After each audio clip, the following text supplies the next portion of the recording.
Friends, welcome back to our channel. ఎలా ఉన్నారండి? అందరూ బాగున్నారా? ఈ వీడియో వచ్చి నేను నిన్న బాబా గుడికి వెళ్ళానండి. అక్కడ తీసినటువంటి వీడియోని మీతో షేర్ చేసుకుంటున్నాను. చూడండి, బాబా గారి అలంకారం చాలా బాగుంది కదా. అలాగే బాబా గారు కూడా చాలా బాగున్నారండి. ఈ గుడి వచ్చి హిందూపూర్ హౌసింగ్ బోర్డ్ కాలనీలో ఉంటుంది. శ్రీ నంజుండేశ్వరి స్వామి దేవాలయం అలాగే బాబా గుడి రెండు ఒకే ప్రాంగణంలో ఉంటాయండి. ఇక్కడ ప్రతి గురువారం పల్లకి సేవ అనేది జరుగుతుంది. ఇక్కడ చూడొచ్చు, పల్లకి సేవకు పల్లకిని రెడీ చేస్తున్నాం అనమాట. పల్లకి సేవలో పాల్పంచుకోవటం అనేది నా అదృష్టం అండి. నిజంగా 4 సంవత్సరాల నుంచి నేను ఉన్నాను. ఎప్పుడు కానీ పల్లకి సేవకు వచ్చింది లేదు, ఇలా దేవుని కార్యంలో పాల్పంచుకునింది లేదనమాట.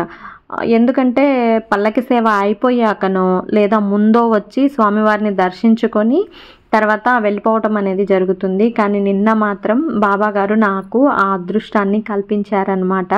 చాలా హ్యాపీగా అనిపించింది. మనం చేసే పని అది చిన్నదా పెద్దదా అని కాదండి, చేసామా లేదా అన్నదే మనసుకి చాలా హ్యాపీగా అనిపిస్తుంది. నాకైతే అట్లానే ఉంటుందండి. ఒక్కొక్కరికి ఒక్కొక్కలా ఉంటుంది కదా.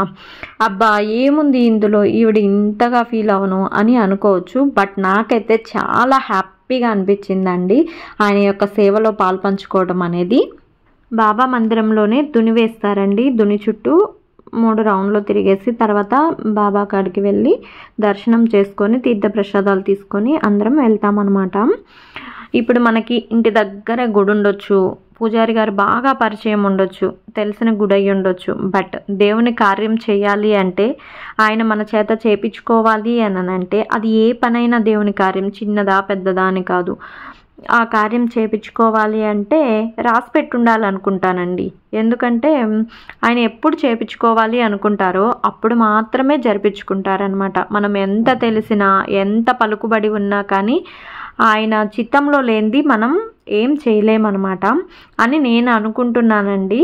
ఇప్పుడైతే బాబా హారతి అనేది ఇస్తారనమాట. తర్వాత పల్లకి సేవ అనేది జరుగుతుందండి. మీరు కనుక ఫస్ట్ టైం మన ఛానల్ని చూస్తున్నట్లయితే ప్లీజ్ లైక్ చేయండి, షేర్ చేయండి, సబ్స్క్రైబ్ చేయండి. చూడండి, పూజారి గారు హారతికి సిద్ధమవుతున్నారు.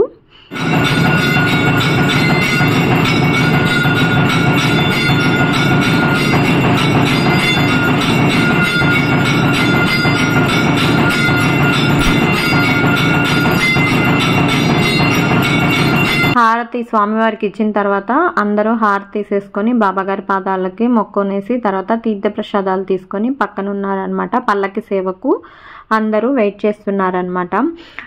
ఎలా అయినా సరే అండి, గుడికి వెళ్ళినప్పుడు మన మనసు చాలా ప్రశాంతంగా ఉంటుంది కదండి. నాకైతే బాబా గుడికి అలా వెళ్ళినప్పుడైతే చాలా హ్యాపీగా ఉంటుంది, చాలా ప్రశాంతంగా కూడా ఉంటుంది. ఇక్కడ పల్లకి సేవ స్టార్ట్ చేసేందుకు అందరూ రెడీ అవుతున్నారు. పిల్లలైతే డ్రమ్స్ అవి తీసుకొని సిద్ధంగా ఉన్నారండి పల్లకి సేవ స్టార్ట్ కి.